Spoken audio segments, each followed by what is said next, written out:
కుంభకర్ణుడు ఒక మహాయోధుడు మాత్రమే కాదు, అత్యంత ప్రతిభావంతమైన శాస్త్రవేత్త కూడా.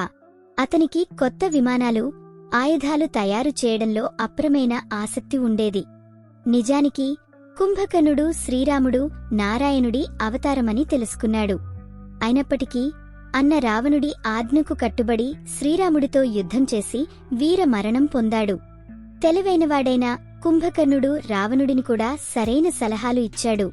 ఒక స్త్రీని అపహరించడం ఎంతటి పెద్ద తప్పో చెప్పాడు. కాని రావణుడు అతని మాటలను వినిపించుకోలేదు.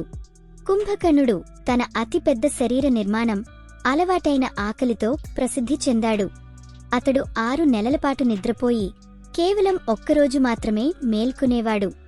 ఈ అసాధారణమైన వరం కుంభకర్ణుడు ఇంద్రుని సింహాసనం కోరాల్సిన సమయంలో పొరపాటుగా ఎల్లప్పుడూ నిద్రలో ఉండే వరం అడిగినప్పుడు బ్రహ్మదేవుడు ఇచ్చిన వరం.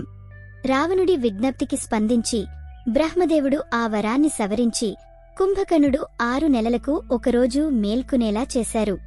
లేకపోతే అతడు భూమిపై ఉన్న ఆహారాన్ని మొత్తం తినేసి మిగతావారికి ఏమీ లేని పరిస్థితి వచ్చే విధంగా ఉండేది.